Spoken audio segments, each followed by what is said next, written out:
का एक एटम है Na एटम, सोडियम का एटम है Na एटम, ठीक है।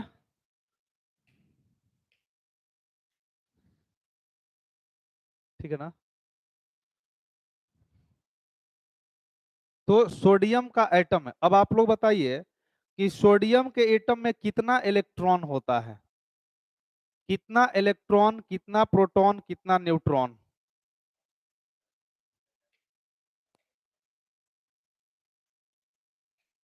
हम्म,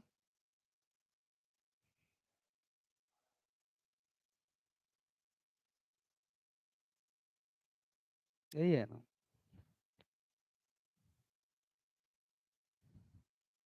चलिए ठीक है, इसका इफेक्ट नहीं दिखाई देता, उसका इफेक्ट दिखाई देता है ना। तो सोडियम एटम में 11 इलेक्ट्रॉन, 11 प्रोटॉन और 12 न्यूट्रॉन होता है। एक बार देख लीजिए, सोडियम का एटॉमिक नंबर होता है 11 और मास नंबर होता है 23। ये बात पहले भी हम लोग जान चुके हैं। नंबर ऑफ इलेक्ट्रॉन जो होगा वो 11 होगा, नंबर ऑफ प्रोटॉन भी 11 होगा, और नंबर ऑफ न्यूट्रॉन 23 माइनस 11 कितना आ जाएगा, 12 आ जाएगा। तो ये चीज है। अब देखिए, ये जो बात बताए थॉमसन साहब ने बोला कि इस एटम में नंबर ऑफ निगेटिव चार्ज और नंबर ऑफ पॉजिटिव चार्ज क्या होगा, सेम होगा। मतलब 11 अगर प्लस चार्ज है, 1 2 3 4 5 6 7 8 9 10 11, तो निगेटिव चार्ज जो होगा ना वो भी 11 होगा। 1 2 3 4 5 6 7 8 9 10 11, यानी एटम जो होगा वो इलेक्ट्रिकली क्या होगा, न्यूट्रल होगा। यानी इसमें नंबर ऑफ प्रोटॉन्स और नंबर ऑफ इलेक्ट्रॉन्स, मतलब नंबर ऑफ निगेटिव चार्ज और नंबर ऑफ पॉजिटिव चार्ज क्या रहेगा, सेम होगा। बात समझ में आया? इसको नोट करिए और नीचे लिखते हैं, द अर्लीस्ट, हाँ आइए, the earliest atomic model, the earliest atomic model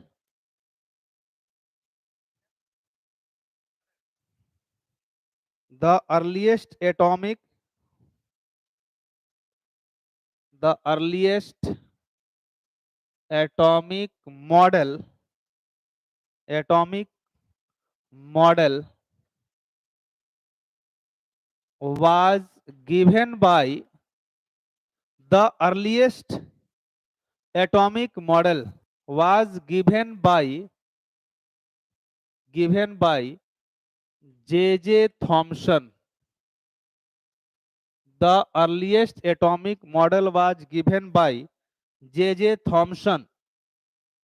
J.J. Thomson, bracket में लिखा 1898. The earliest atomic model was given by J.J. Thomson 1898. 1898, ठीक है। दूसरा पॉइंट लिखेगा, positive charge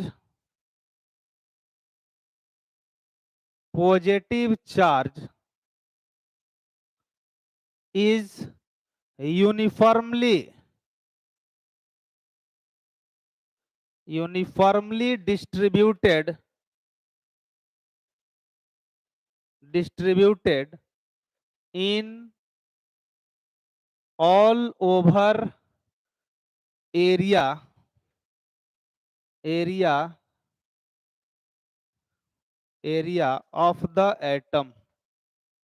all over area of the atom. Positive charge is uniformly distributed in all over area of the atom. पूरे atom के अंदर positive charge एक समान रूप से फैला हुआ होगा। थॉमसन साहब का, हमने एटॉमिक मॉडल आपको बता रहे हैं, थॉमसन साहब का कहना था कि किसी भी एटम के अंदर पॉजिटिव चार्ज और नेगेटिव चार्ज का संख्या हमेशा बराबर होगा, और एटम इलेक्ट्रिकली क्या होगा, न्यूट्रल होगा। और ये सबसे पहला अर्लीस्ट एटॉमिक मॉडल है, 1898 ईस्वी में आया था। 1886 में प्रोटॉन का खोज हुआ था, गोल्डस्टीन साहब ने किया था। और 1896 में इलेक्ट्रॉन का खोज हुआ, जे थॉमसन ने किया। और फिर 2 साल के बाद जे थॉमसन ने एटॉमिक मॉडल दिया, एटम का के संरचना के बारे में बताया। तो याद करिए, जब हम फर्स्ट क्लास पढ़ा रहे थे तो उसमें हमने बताया था कि इस ब्रह्मांड का निर्माण कैसे हुआ, यूनिवर्स कैसे बना। तो हमने बताया था कि ये यूनिवर्स जो है ये 2 चीजों से मिलकर बना, मैटर और एनर्जी से बना। और हमने बताया कि एनर्जी का 2 फॉर्म इस नेचर में एग्जिस्ट करता है, एक होता है कंडेंस्ड फॉर्म ऑफ एनर्जी और दूसरा होता है dark form of energy. Condensed form of energy क्या है? तो जब ऊर्जा कंडेंस्ड होता है, जब एनर्जी संकुचित होता है तो मैटर का निर्माण करता है। अगर ये पदार्थ, तुम जितने भी चीज देख रहे हो, ये सब एनर्जी का ही एक रूप है। और वो कौन सा रूप है जी? तो कंडेंस्ड फॉर्म है। यहां तक कि हम आप सब लोग ऊर्जा का संकुचित रूप है, एनर्जी का कंडेंस्ड फॉर्म है।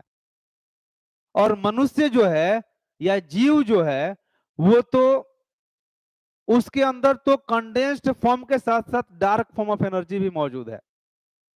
कंडेंस्ड फॉर्म ऑफ एनर्जी को आप मैटर बोलते हो, लेकिन डार्क फॉर्म ऑफ एनर्जी के बारे में हम लोग बहुत ज्यादा जानकारी नहीं है साइंस को भी। लेकिन अगर हम मनुष्य जिंदा है, जीवित है, हर काम कर रहे हैं, तो आपके अंदर एक मन में आता होगा कि आखिर ये कलम जिंदा नहीं है लेकिन हम लोग जीवित हैं, हम लोग सब दैनिक कार्य करते हैं, हम लोग के अंदर वृद्धि है, हम लोग सोचते समझते हैं, है ना, सब काम करते हैं, मतलब जितने भी जीवधारी है। तो आखिर ये कैसे है? तो ये कंडेंस्ड फॉर्म ऑफ एनर्जी तो पूरा बॉडी हो गया, और इसमें हम लोगों के पास क्या मिल गया? डार्क फॉर्म ऑफ एनर्जी मिल गया, तो जीवन का उत्पत्ति हो गया। और बाकी जिसमें केवल डार्क फॉर्म ऑफ एनर्जी नहीं है, केवल कंडेंस्ड फॉर्म ऑफ एनर्जी है, तो वो एक निर्जीव है, एक जो है पदार्थ है, एक मैटर है और कुछ नहीं है। बताए थे कि नहीं बताए थे? ये सारा चीज हम लोग शुरू के क्लास में हम लोग पढ़े थे। यानी इस पूरे ब्रह्मांड का उत्पत्ति एकमात्र एनर्जी से ही हुआ है, और एनर्जी का संकुचित रूप मैटर है, और डार्क फॉर्म ऑफ एनर्जी एक अलग चीज हो गया। और ये जब दोनों मिलता है, दोनों का जब संयोग होता है, तो जीवन का उत्पत्ति हो जाता है, जीवों का उत्पत्ति हो जाता है। आप बायोलॉजी में तुम लोग पढ़ते हो कि इस पृथ्वी पर जीवन का उत्पत्ति कैसे हुआ, तो साइंस बोलता है कि सबसे पहले रसायन का निर्माण हुआ, केमिकल स्पीसीज का निर्माण हुआ। और केमिकल स्पीसीज बना किस चीज से? किस चीज से बना? तो एटम से बना। एटम किस चीज से बना? तो इलेक्ट्रॉन प्रोटॉन न्यूट्रॉन से बना। अगर तुमसे पूछा जाए कि इलेक्ट्रॉन प्रोटॉन न्यूट्रॉन किस चीज से बना, तो तुम बता सकते हो? नहीं बता सकते हो। इलेक्ट्रॉन प्रोटॉन न्यूट्रॉन किस चीज से बना? तो वो एनर्जी का कंडेंस्ड रूप होता है, वही है ऊर्जा का संकुचित रूप। जो फंडामेंटल पार्टिकल है, इलेक्ट्रॉन प्रोटॉन न्यूट्रॉन, उनके मिलने से एटम बनता है। एटम के मिलने से मॉलिक्यूल्स का निर्माण होता है ना। और मॉलिक्यूल्स में भी, जैसे मॉलिक्यूल्स बहुत सारा मिल करके सेल का निर्माण कर दिया, सेल से बन गया टिश्यू, टिश्यू से बन गया ऑर्गन, ऑर्गन से बन गया ऑर्गन सिस्टम, और ऑर्गन सिस्टम से बन गया ऑर्गेनिज्म का निर्माण हो गया। लेकिन उसके साथ हमेशा dark form of energy available रहता है। अगर केवल कंडेंस्ड रूप होता तो हम लोग जिंदा नहीं रहते, हम लोग जो है केवल शरीर रहता और कुछ नहीं रहता। और ये भी शरीर ऑर्गेनिक कंपाउंड का है, तो इसका भी डिकम्पोजिशन होने लगेगा। अगर इसको छोड़ दिया जाए ऐसे ही तो आदमी सड़ने लगेगा कि नहीं सड़ने लगेगा? डिकम्पोजिशन होने लगेगा इससे। तो ये सारी घटनाएं केमिस्ट्री है ना। खैर, तो हम लोग यहाँ देख रहे हैं एटम का बनावट। तो एटम बना किस चीज से? इलेक्ट्रॉन प्रोटॉन और न्यूट्रॉन से, फंडामेंटल पार्टिकल से बना। और फंडामेंटल पार्टिकल किस चीज से बना? तो वो एनर्जी का संकुचित रूप है, वो कंडेंस्ड फॉर्म ऑफ एनर्जी है। अब जे थॉमसन साहब ने 1896 ईस्वी में इलेक्ट्रॉन का खोज किया कि एटम के अंदर इलेक्ट्रॉन होता है जो निगेटिवली चार्ज पार्टिकल है। एटम के अंदर जो इलेक्ट्रॉन निगेटिवली चार्ज है, इस चार्ज के बारे में कौन बताया था? R.A. मिलिकेन लिखवाए हुए हैं। R.A. मिलिकेन एक वैज्ञानिक थे जिन्होंने ऑयल ड्रॉप्स एक्सपेरिमेंट करके ये बताया था कि एटम के अंदर जो इलेक्ट्रॉन होता है उस पर कितना चार्ज होता है। बात समझ में आया? ये आवेशित चीज है, चार्ज पार्टिकल्स है, और वो भी अनायन है, निगेटिवली चार्ज है। और जो प्रोटॉन होता है वो कैसा होता है? पॉजिटिवली चार्ज होता है। तो जे थॉमसन ने अपना 2 साल के बाद 1896 में इलेक्ट्रॉन का खोज किए, और 2 साल के बाद, अभी न्यूट्रॉन का खोज नहीं हुआ था, न्यूट्रॉन का खोज 1932 में हुआ, जेम्स चैडविक ने किए, by the bombardment of alpha particle on beryllium nucleus, पढ़ाए हुए हैं। बात समझ में आया? तो 1896 में इन्होंने इलेक्ट्रॉन का खोज किया, और 2 साल के बाद इन्होंने क्या कर दिया? एटॉमिक मॉडल दे दिया कि एटम के अंदर क्या क्या होता है। और इन्होंने बताया कि एटम के अंदर पॉजिटिव और नेगेटिव चार्ज फैला हुआ है। और पॉजिटिव, ये सबसे अर्लीस्ट एटॉमिक मॉडल है, सबसे पुराना एटॉमिक मॉडल, यहीं से एटॉमिक मॉडल का चर्चा शुरू हुआ। अगर ये बात नहीं छेड़े रहते ना, तो साइंस में आगे चर्चा शायद होता, लेकिन लेट से होता। बात समझ में आया? लेकिन इन्होंने इसका चर्चा उस समय कर दिया, जिसके बाद रदरफोर्ड साहब आए, बोर साहब आए, और सब लोग इसको एक नए तरीका से नए नए चीजें इसमें देखने लगे, खोजने लगे, और दुनिया के सामने उसको प्रकट किया होने लगा। तो सबसे प्राचीन एटॉमिक मॉडल है। और उन्होंने बोला कि positive charge is uniformly distributed in all over area of the atom. पूरे एटम के अंदर प्लस चार्ज जो होता है ना, एक समान रूप से फैला हुआ होता है। बात समझ में आया? लिख लिया इसको, मिटा दें, जल्दी जल्दी नोट करो।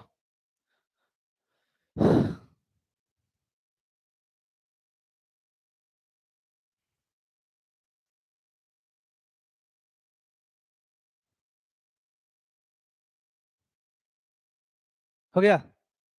चलिए ऊपर मिटाते हैं। लिखिए तीसरा नंबर पॉइंट, लिखिए the positive charge, the positive charge is the positive charge is equal to the positive charge is exactly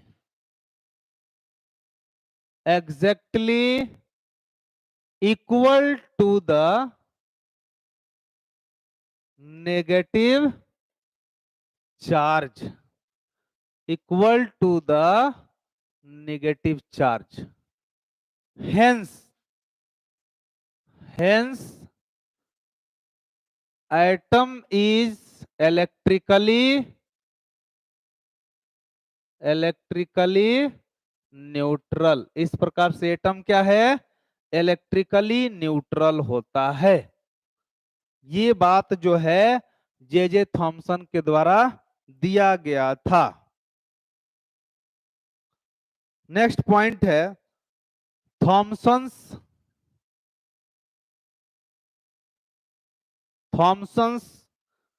model assumes, Thomson's model assumes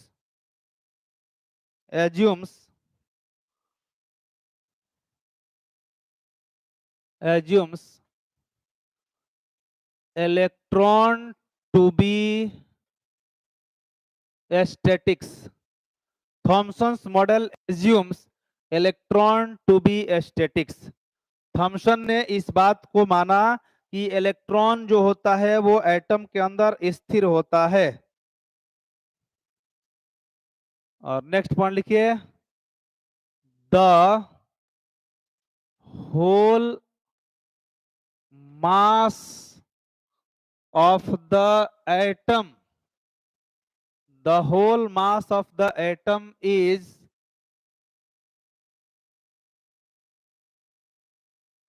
uniformly distributed,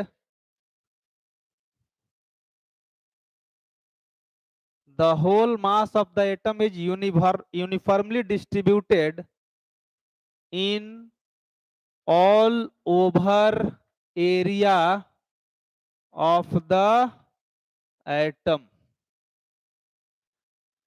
J Thomson साहब ने ये बात भी बताया कि एटम का जो पूरा मास होता है वो पूरे एटम के अंदर एक समान रूप से फैला हुआ होता है। उससे पहले हमने लिखवाया है कि Thomson's model assumes, Thomson's models assumes electron to be statics. Thomson's model में ये एज्यूम किया गया है, ये माना गया है कि इलेक्ट्रॉन स्थिर होता है, स्टैटिक होता है, वो मूव नहीं करता है। बात समझ में आया? और यहां पर लिखे हैं the positive charge is exactly equal to negative charge, यानी एटम के अंदर नंबर ऑफ पॉजिटिव चार्ज और number of negative charge same होता है, बराबर होता है, इसीलिए एटम इलेक्ट्रिकली क्या होता है? न्यूट्रल होता है। बात समझ में आया? और होल मास यानी एटम का पूरा मास जो है वो एटम के अंदर एक समान रूप से फैला हुआ होता है पूरे एरिया में, वो एक जगह पर स्थिर नहीं होता। बात समझ में आया? ये सारा बात कौन बताए? J Thomson. लेकिन इनका सारा थ्योरी जो है धीरे धीरे क्या हो गया? गलत हो गया था। जैसे जैसे नए नए लोग आते गए और नए नए खोज होते गए, वैसे वैसे इनका थ्योरी धीरे धीरे गलत हो गया। अब तुम कहोगे सर तो गलत क्यों पढ़ रहे हैं? क्योंकि यही पढ़ना ही है। पहले गलत जानेंगे तब ना सही की तरफ जाएंगे। जब गलत नहीं पता चलेगा कि ये बोले क्या थे तो सही कहां से जानेंगे, है ना? तो लाइफ में, और लाइफ में नहीं साइंस में, लाइफ में तो गलत काम नहीं करना चाहिए आदमी को, जानबूझ के तो नहीं करना चाहिए, है ना? ऐसे हो गया गलती तो कोई दिक्कत नहीं, लेकिन जानबूझ के गलती ना हो, यही ये होना चाहिए आदमी को। तो ये चीज जो है बाद में गलत हुआ, लेकिन उस समय तो ये मतलब धूम मचाया, है ना, कि भाई एटॉमिक मॉडल का खोज हो गया, एटॉमिक मॉडल के बारे में जे थॉमसन दे दिए, और पूरा एक नया चीज था ये, इसीलिए सब लोगों को अच्छा लगा, है ना? सारे साइंटिस्ट लोग इस पर आगे बढ़ने लगे, सब लोग अब इस पर काम करना शुरू कर दिया, है ना? तो जैसे जैसे काम करना शुरू हुआ, तब धीरे धीरे इनका थ्योरी जब एक्सपेरिमेंट पर एक्सपेरिमेंट होने लगा उसको लेकर के, तो धीरे धीरे इनका सारा स्टेटमेंट क्या हो गया? गलत हो गया। बात समझ में आया? अंतिम पॉइंट लिख दीजिएगा, इनके एटॉमिक मॉडल को कुछ और अलग अलग नाम से पुकारा जाता है।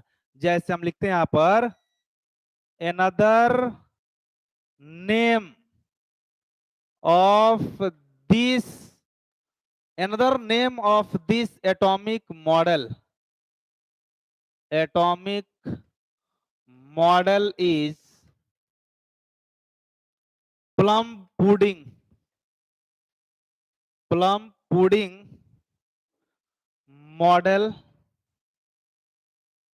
model of atom और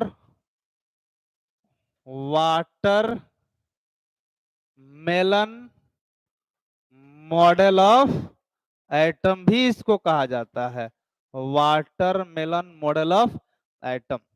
Another name of this atomic model is plum pudding model और watermelon model of atom।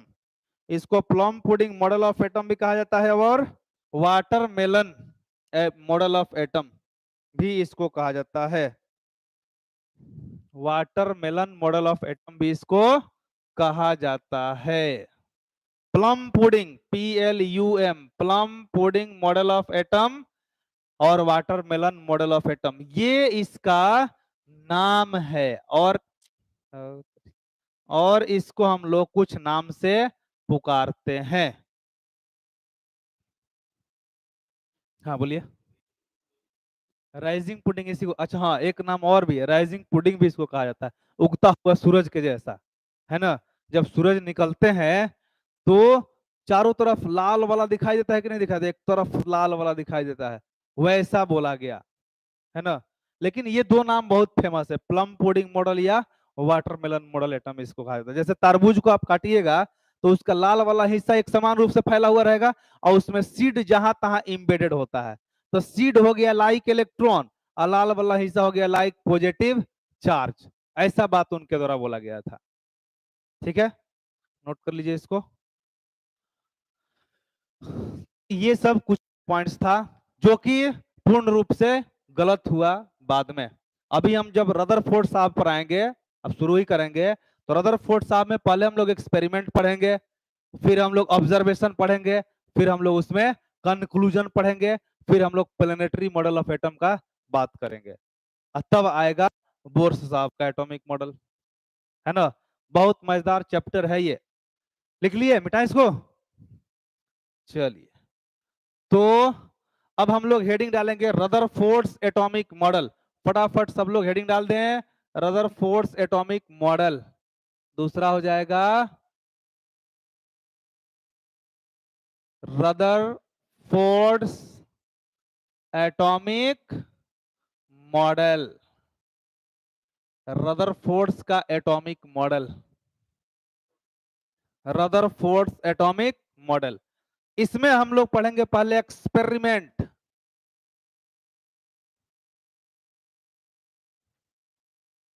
Experiment, experiment तो आप सभी जानते होंगे, क्या था एक्सपेरिमेंट।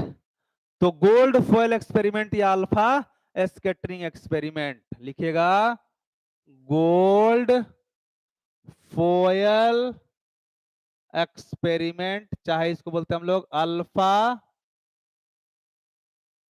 पार्टिकल्स स्कैटरिंग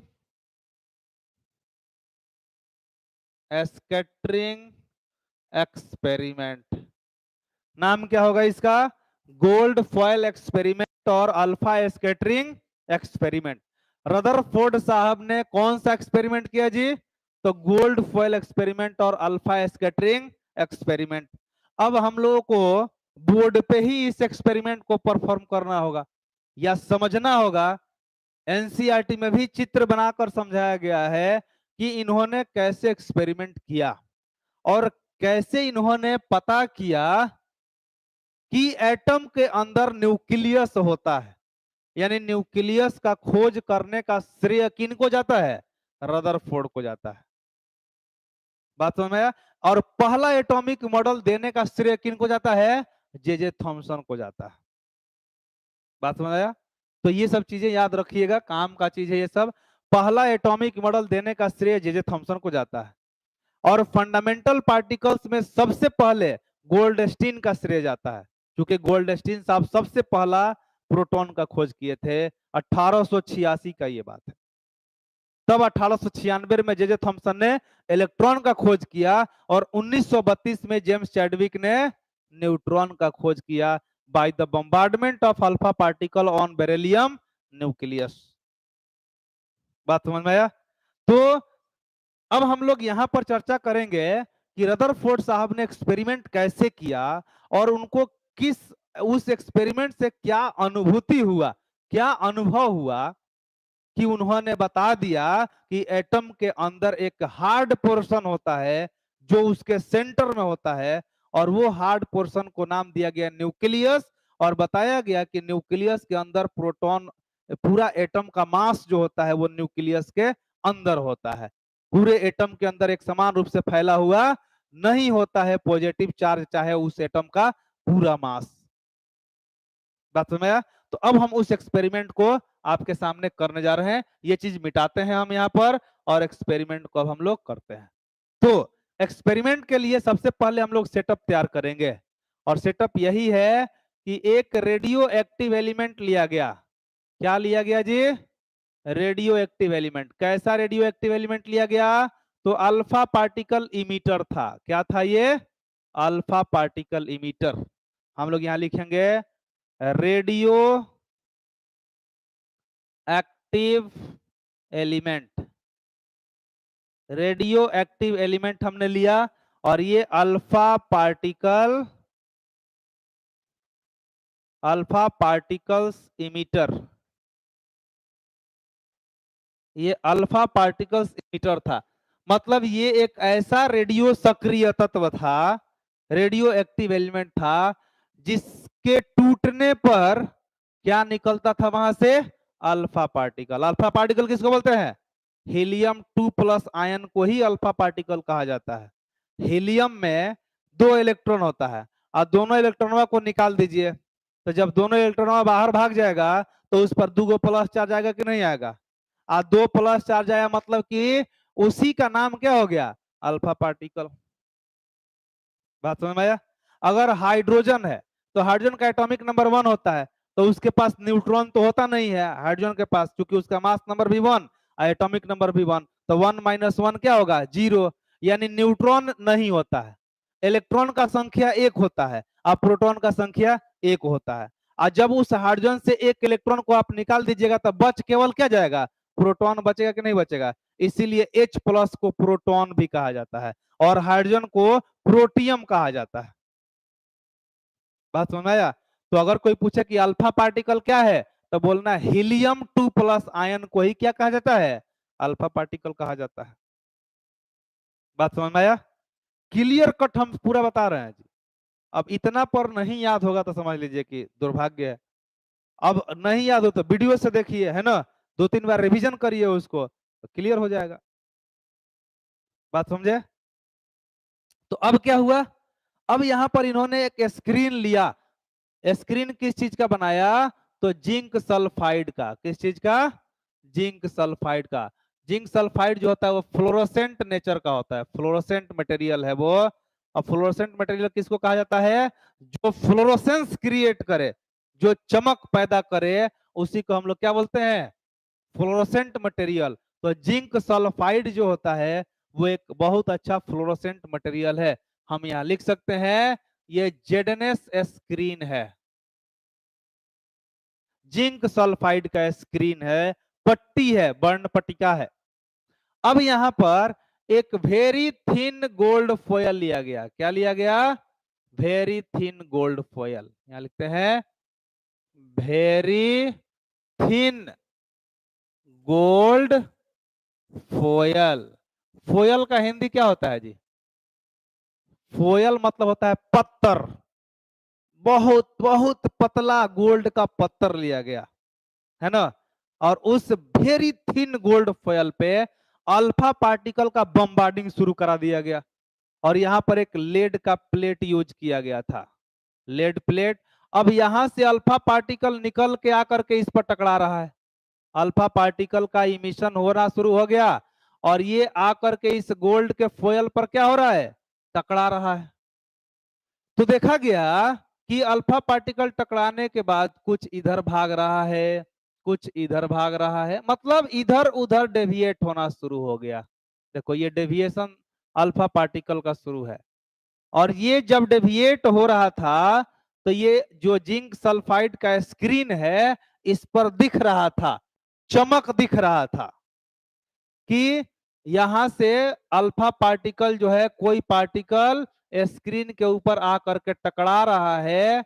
और यही चीज देखा गया इस एक्सपेरिमेंट में। यानी जब यहां से अल्फा पार्टिकल का बम्बार्डिंग शुरू कराया गया, ये है लेड प्लेट, और यहां से जब अल्फा पार्टिकल निकल करके और गोल्ड के फॉयल पर टकराना शुरू हुआ तो देखा गया कि ये इधर उधर क्या हो रहा है, डेविएट हो रहा है। ठीक है। और इस डेविएशन को कैसे आंका गया, तो इस फ्लोरोसेंट मटेरियल जिंक सल्फाइड के स्क्रीन से पता चला कि यहां पर कोई पार्टिकल आकर के टकरा रहा है और इधर उधर टकरा रहा है जी। इसलिए जहां तहां इस स्क्रीन के ऊपर चमक पैदा हो रहा है। ये सब का सब क्या है, तो ये सब का सब गोल्ड, ये अल्फा पार्टिकल से जो गोल्ड फॉयल से टकराने के बाद डेविएट हुआ है। इसी एक्सपेरिमेंट को नाम दिया गया क्या, गोल्ड फॉयल एक्सपेरिमेंट या अल्फा स्कैटरिंग एक्सपेरिमेंट। जल्दी फोटो बनाइए फटाफट इसका। हाँ देखो इसमें जैसे यहां से जो भी अल्फा पार्टिकल्स निकल रहा था ना, वो अल्फा पार्टिकल इधर उधर न छितराए, तितर बितर न हो, उसको एक जगह पर संग्रह करने का काम कर रहा था। और ये एक जगह पर संग्रह करके इसको सीधा स्ट्राइक करवा रहा था, कहां पर, गोल्ड फॉयल पे। ठीक ना, जल्दी फटाफट एकदम बनाइए फिगर इसका।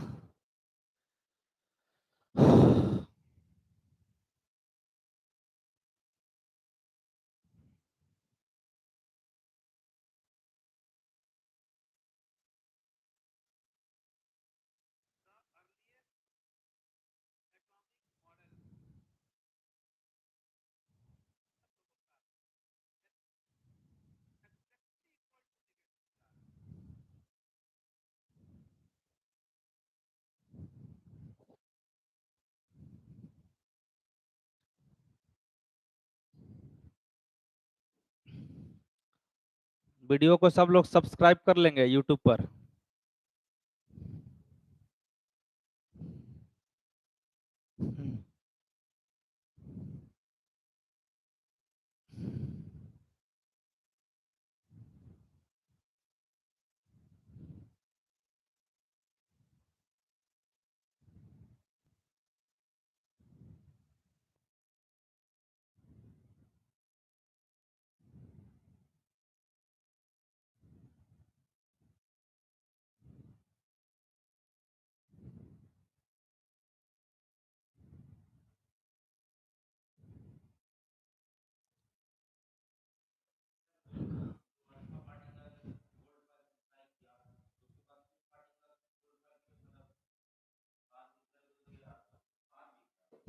अब लिखवाएंगे, पहले पे बनाओ ना, सब लिखवाएंगे A to Z पॉइंट। कुछ छूटे उसके बाद बोलना कि सर ये आप छोड़ दिए।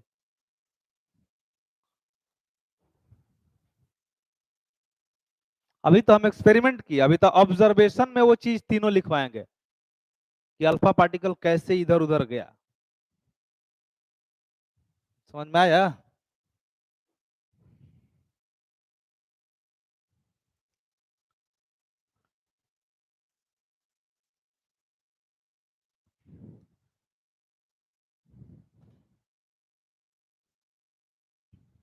देखिए वही एक्सपेरिमेंट एनसीईआरटी में दिया है कि नहीं दिया? सेम टू सेम है ना?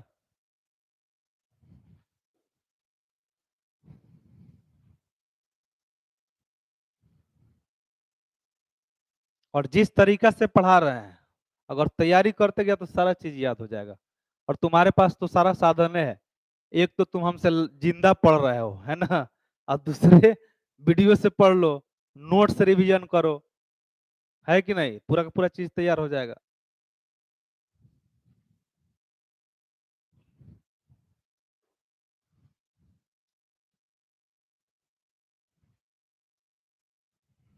मिटाए? हो गया? चलिए, अब लिखिएगा, ये था एक्सपेरिमेंट, अब लिखिए ऑब्जर्वेशंस। हेडिंग डालिए ऑब्जर्वेशंस। ऑब्जर्वेशंस।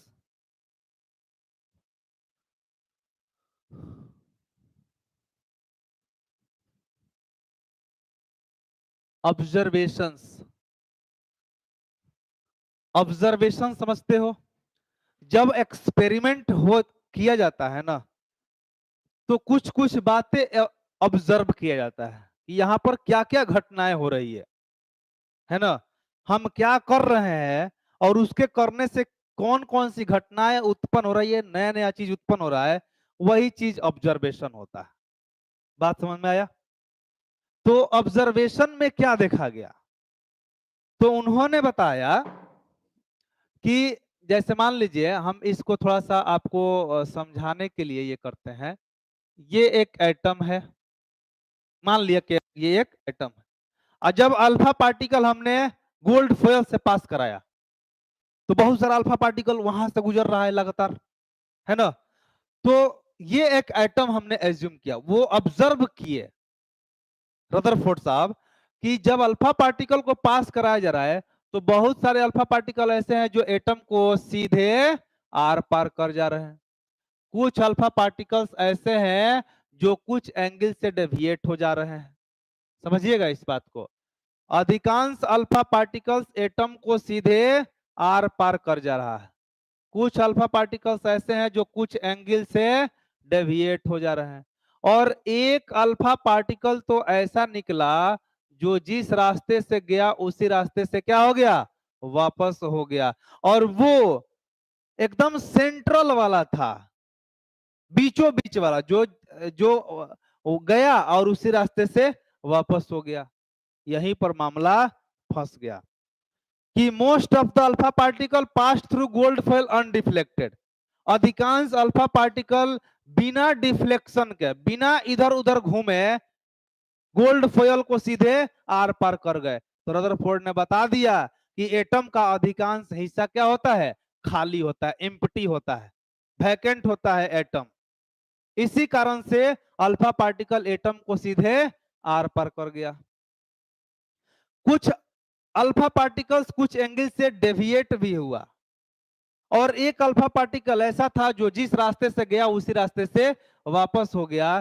तो उन्होंने बताया कि एटम के सेंटर में एक इतना हार्ड पोर्शन है जिससे अल्फा पार्टिकल टकराया, और टकराने के बाद उसको वो आर पार नहीं कर सका, और वो पुनः टकराने के बाद उसी रास्ता से क्या हो गया, वापस हो गया। और उन्होंने इसी बात का जिक्र किया कि एटम के सेंटर जो है ना वो काफी हार्ड है, और वो हार्ड पोर्शन का ही नाम क्या दिया गया, न्यूक्लियस। और कुछ दिन के बाद पता चला कि ये जो अल्फा पार्टिकल है ना वो इस हार्ड पोर्शन को छुआ भी नहीं। जैसे अगर हम गेंद लेकर के दीवार पर मारेंगे तो गेंद फिर वापस आएगा मेरे पास, यानी वो हार्ड है वॉल, और गेंद सॉफ्ट है, तो जाकर गेंद टकराया तो वॉल भी उसको धक्का मारा, फिर वो हमारे हाथ में चला आया। तो गेंद तो कम से कम दीवार को छुआ ना, लेकिन अल्फा पार्टिकल तो छुआ भी नहीं। अल्फा पार्टिकल कुछ दूरी से ही क्या हो गया, वापस हो गया। तब उनके दिमाग में ये बात आया कि एटम का जो सेंट्रल पोर्शन है ना वो पॉजिटिव चार्ज से भरा हुआ है। बात समझ में आया, क्योंकि अल्फा पार्टिकल भी पॉजिटिव चार्ज और न्यूक्लियस भी पॉजिटिव चार्ज। तो जैसे अल्फा पार्टिकल दौड़ा इसके तरफ में, और जैसे ही ये पॉजिटिव चार्ज का सामना हुआ तो पॉजिटिव पॉजिटिव में रिपल्सन हो गया, और ये कुछ दूरी से ही क्या हो गया, वापस चला गया। इसी डिस्टेंस को बोला जाता है डिस्टेंस ऑफ क्लोजेस्ट अप्रोच। क्या कहा जाता है इसको, distance of closest approach, R naught से दिखाया जाता है, और इसको बोलते हैं हम लोग डिस्टेंस ऑफ क्लोजेस्ट आ जाता है।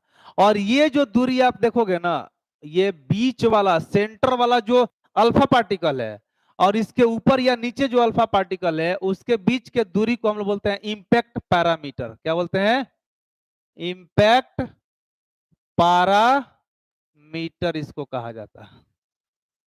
पहले चित्र को बनाइए, फिर हम इसका 3 पॉइंट लिखेंगे।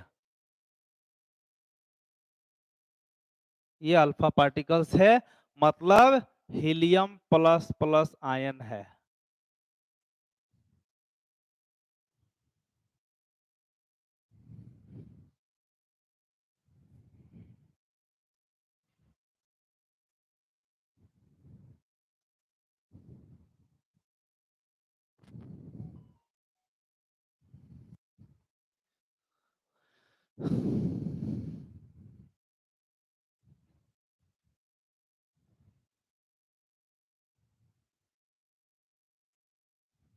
हो गया, तो यहां हम लिख देते हैं, ये हो गया deflected, deflected alpha, alpha particles.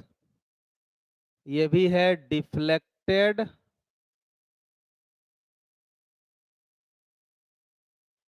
Deflected alpha particles. और ये दोनों जो है ये है undeflected, undeflected alpha particles, undeflected alpha particles. और यही हार्ड पोर्शन का नाम क्या दिया गया, न्यूक्लियस। इसी हार्ड पोर्शन का नाम न्यूक्लियस रखा गया।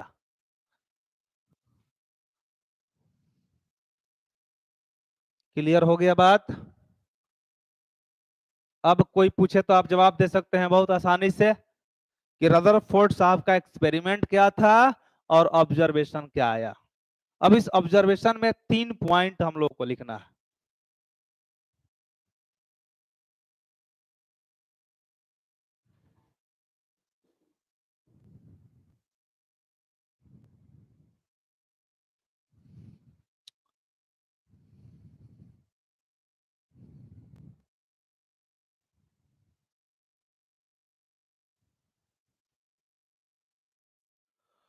बेटा इसको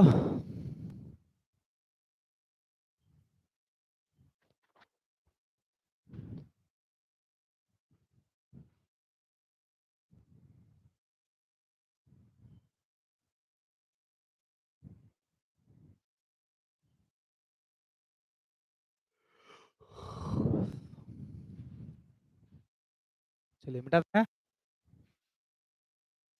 लिखिएगा फर्स्ट पॉइंट, लिखिए most of the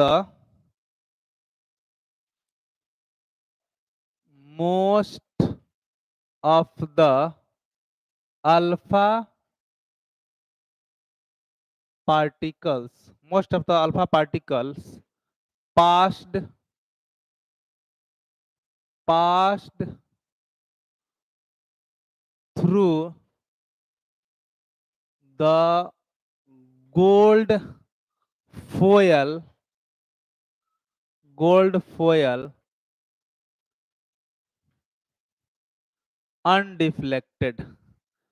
Most of the alpha particle passed through the gold foil undeflected.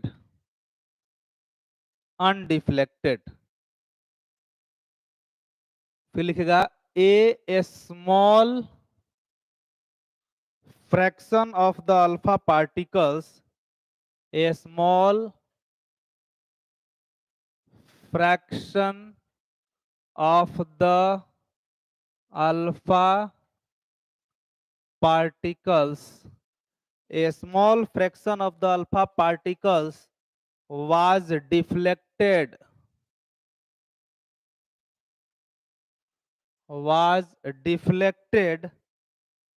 by a small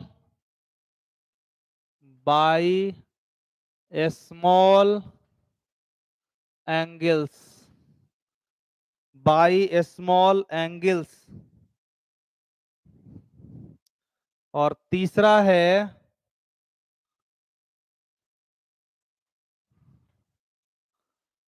a very few alpha particles,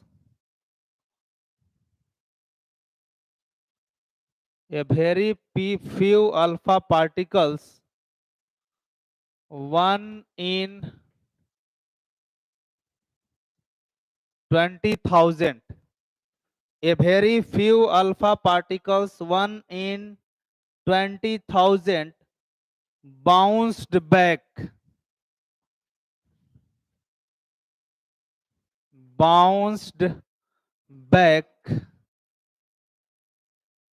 by an angle of 180 degree. Bounced back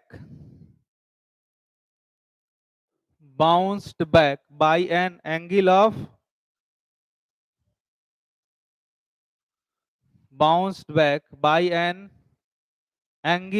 180 degree. ये 3 point ध्यान रखना है। हमने लिखवाया कि most of the, जब वो experiment कर रहे थे तो उन्होंने ऑब्जर्व किया कि जितना भी अल्फा पार्टिकल हम डाल रहे हैं उसमें से अधिकांश अल्फा पार्टिकल बिना डिफ्लेक्ट किए एटम को सीधे आर पार कर जा रहा है।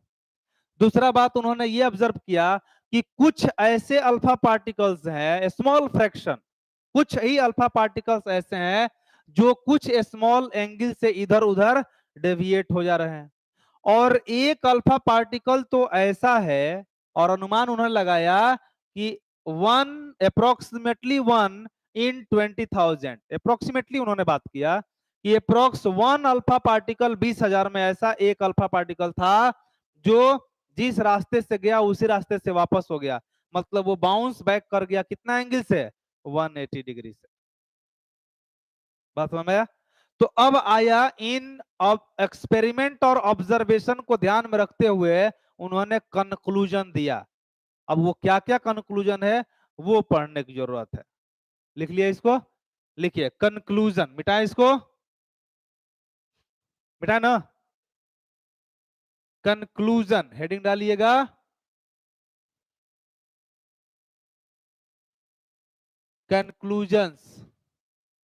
कंक्लूजन्स उन्होंने क्या क्या दिया, कंक्लूजन्स में लिखिएगा, ऑन द बेसिस ऑफ, देखिए on the basis of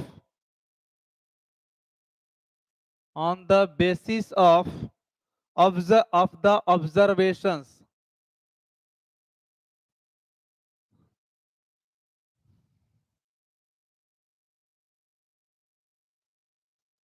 on the basis of observations, Rutherford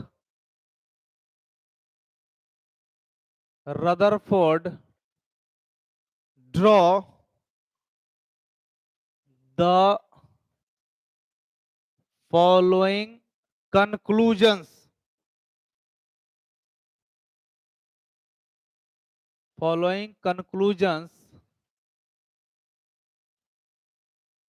regarding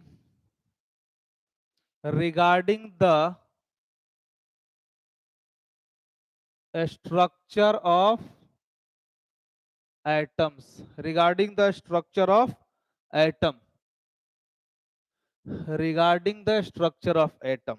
क्या क्या ऑब्जर्वेशन था? तो पहला पॉइंट, मोस्ट ऑफ द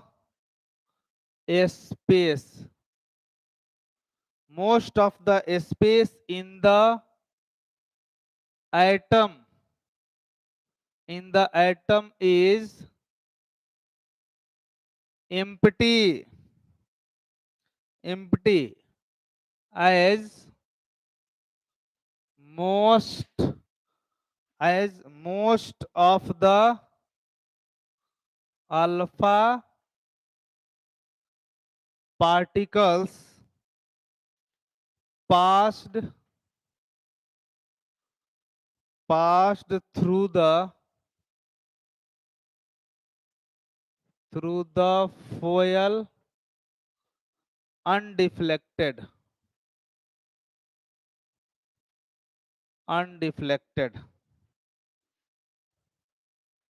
दूसरा पॉइंट क्या था? तो a few positively charged alpha particles were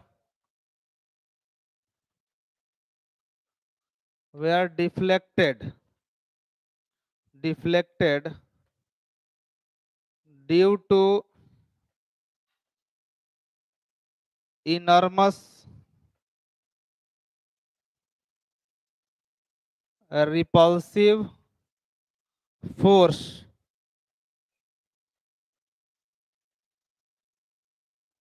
showing that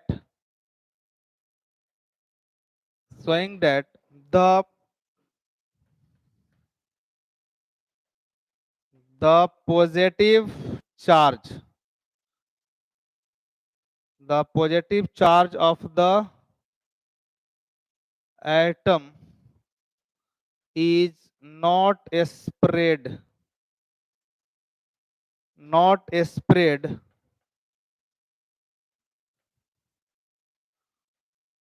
throughout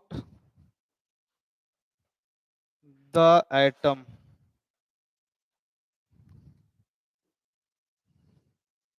लिखिए, on the basis of the observations, Rutherford drew the following conclusions regarding the structure of atom।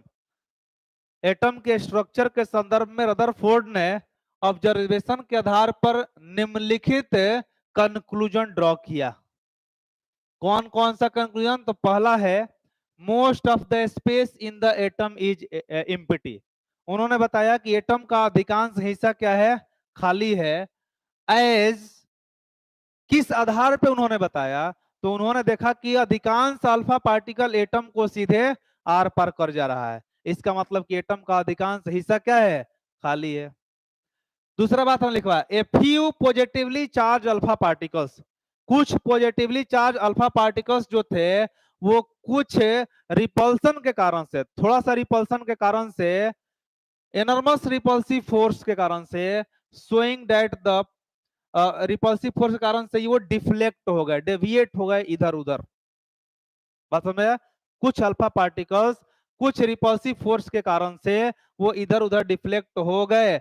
इसका सीधा मतलब ये आया कि एटम के अंदर पॉजिटिव चार्ज एक समान रूप से फैला हुआ नहीं होता है। अगर एक समान रूप से फैला हुआ होता तो जितने भी अल्फा पार्टिकल्स गए वो सब इधर उधर डेविएट होते, लेकिन अधिकांश अल्फा पार्टिकल में डेविएशन दिखाई नहीं दिया।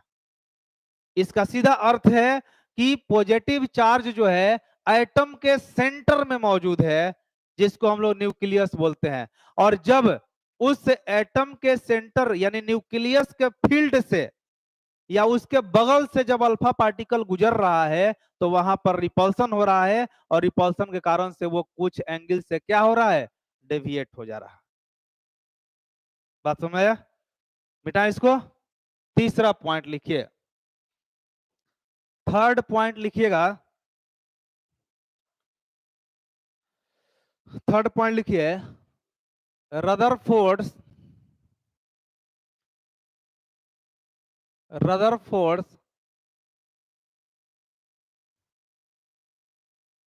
Rutherford had presumed Rutherford had presumed the positive charge the positive charge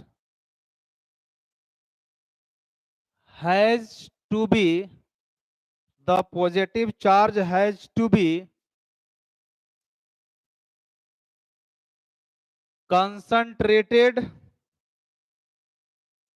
in a very small, note करते चलिए, very small volume,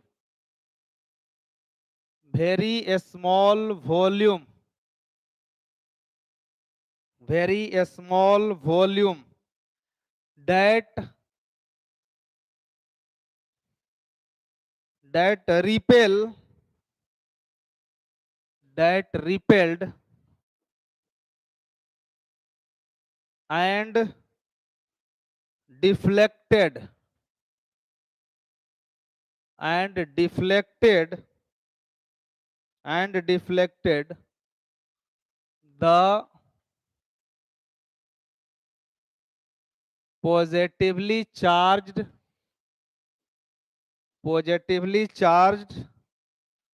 alpha particles. This small volume space, this small volume space is called nucleus. इसी small volume space को क्या नाम दिया गया था, nucleus.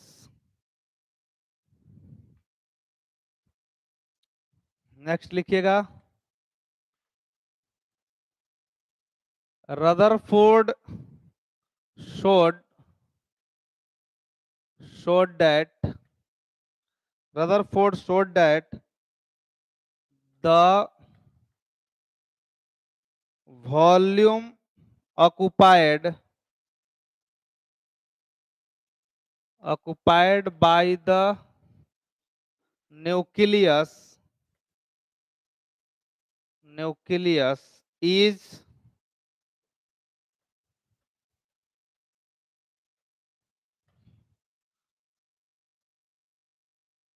negligibly small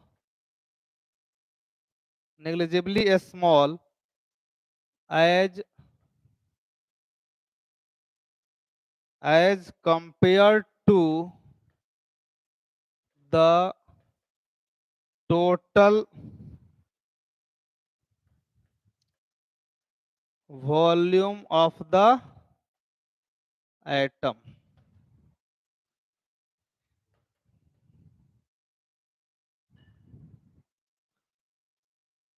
The radius of the atom is about 10 to the power minus 10 meter, while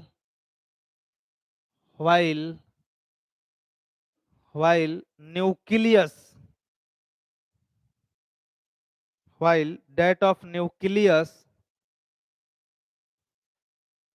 that of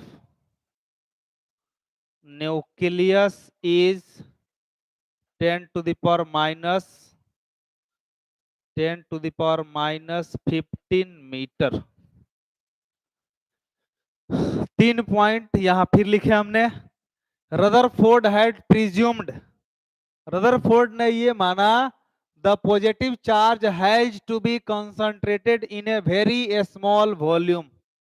जो positive charge होता है वो एटम के अंदर बहुत छोटे से वॉल्यूम में कंसंट्रेटेड होता है। दैट रिपेल्ड एंड डिफ्लेक्टेड, जो रिपेल कर रहा है, डिफ्लेक्ट कर रहा है पॉजिटिवली चार्ज अल्फा पार्टिकल्स को, और इसी स्मॉल स्फेरिकल वॉल्यूम को क्या नाम दिया गया था? न्यूक्लियस। ठीक है। नेक्स्ट पॉइंट लिखवाया कि रदरफोर्ड शोड दैट, रदरफोर्ड ने देखा कि, Rutherford showed that the volume occupied by the nucleus is negligibly small. यानी न्यूक्लियस जितना वॉल्यूम ऑक्युपाई कर रहा है ना, वो बहुत ही छोटा वॉल्यूम है। किसके कंपैरिजन में? तो एटम के वॉल्यूम के तुलना में। यानी एटम के वॉल्यूम के तुलना में न्यूक्लियस का वॉल्यूम निग्लिजिबली स्मॉल है, अत्यंत सूक्ष्म है, छोटा है। ठीक ना। और फिर हम लिखवाया कि the radius of the atom is about, in general atom का जो रेडियस होता है वो होता है 10⁻⁻10 मीटर के आसपास, जबकि वही न्यूक्लियस का रेंज क्या होता है? 10⁻⁻15 मीटर का।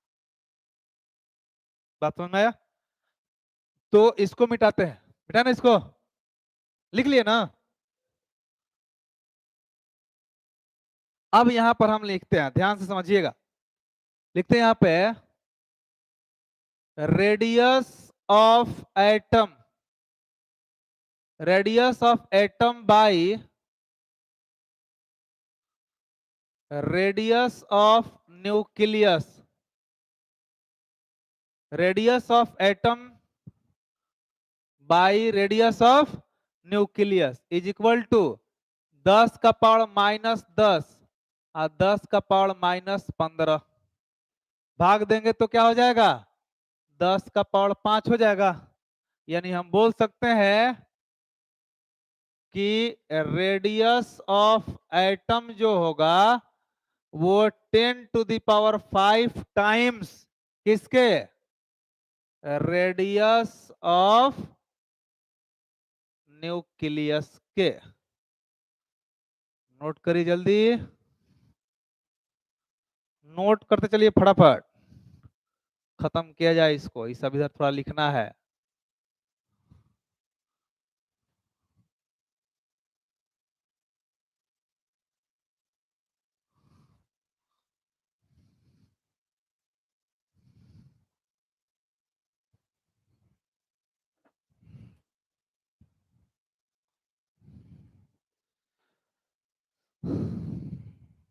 फिर लिखिएगा नीचे से,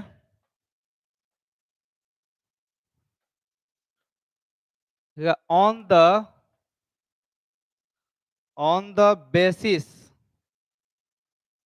the basis of above observations and conclusions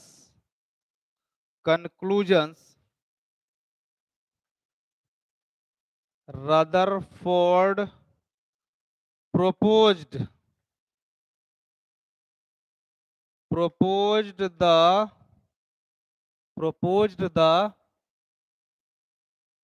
nuclear model of atom, proposed the nuclear model of atom।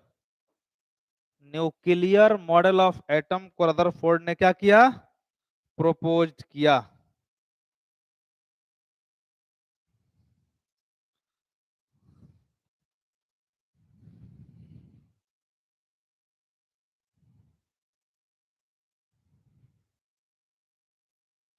हो गया। तो इसमें लिखिएगा फर्स्ट पॉइंट, लिखते हैं हम लोग, लिखिएगा the positive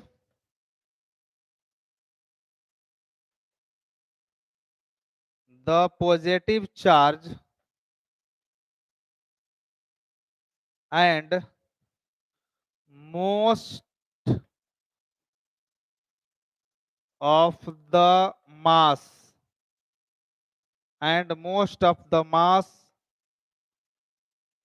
of the atom was densely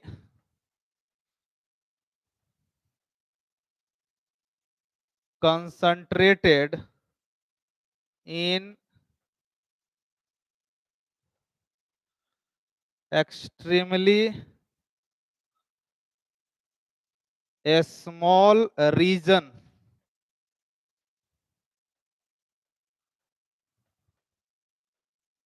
This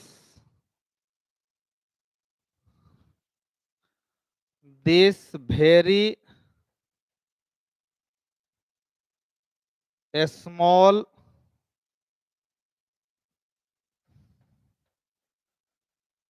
portion of the atom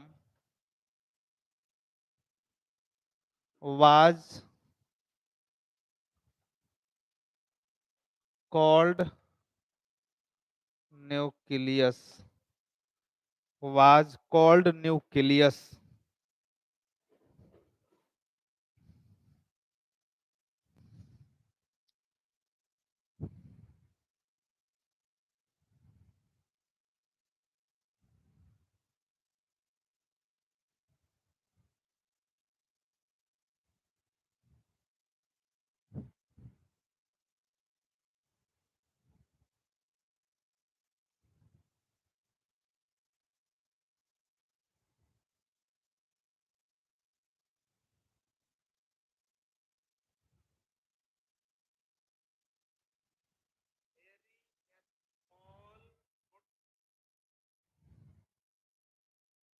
हो गया? देखिए, the positive charge and most of the mass of the it of most of the mass of the atom was densely concentrated in extremely small region. और इन्होंने बताया कि जो positive charge है और एटम का पूरा जो ओवरऑल मास है वो डेंसली कंसंट्रेटेड है कहाँ पे? वेरी स्मॉल रीजन में, और this very small portion of the atom was called nucleus. और इसी स्मॉल पोर्शन एटम का जो स्मॉल पोर्शन होगा उसी का नाम क्या होगा? न्यूक्लियस। लिख लिया? नेक्स्ट पॉइंट लिखिए। दूसरा पॉइंट हम लोग क्या होगा? सेकंड पॉइंट लिखिएगा, the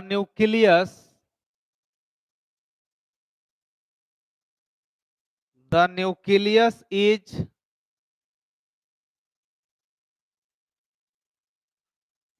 surrounded by electrons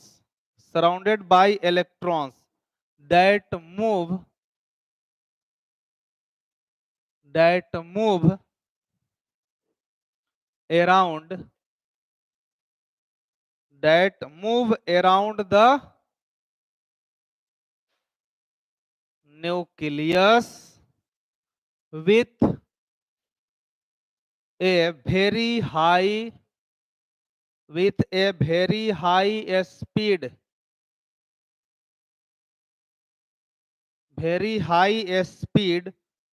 in circular paths called orbits. Thus, Rutherford model of atom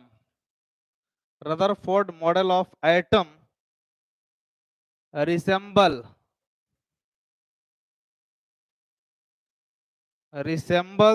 the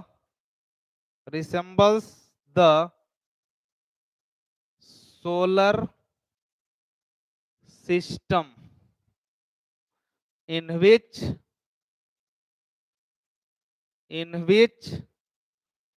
the nucleus plays the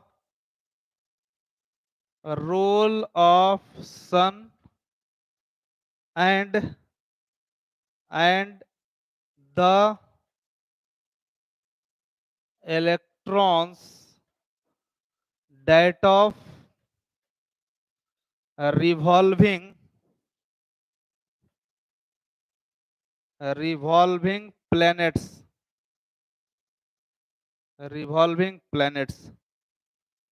और तीसरा पॉइंट हो जाएगा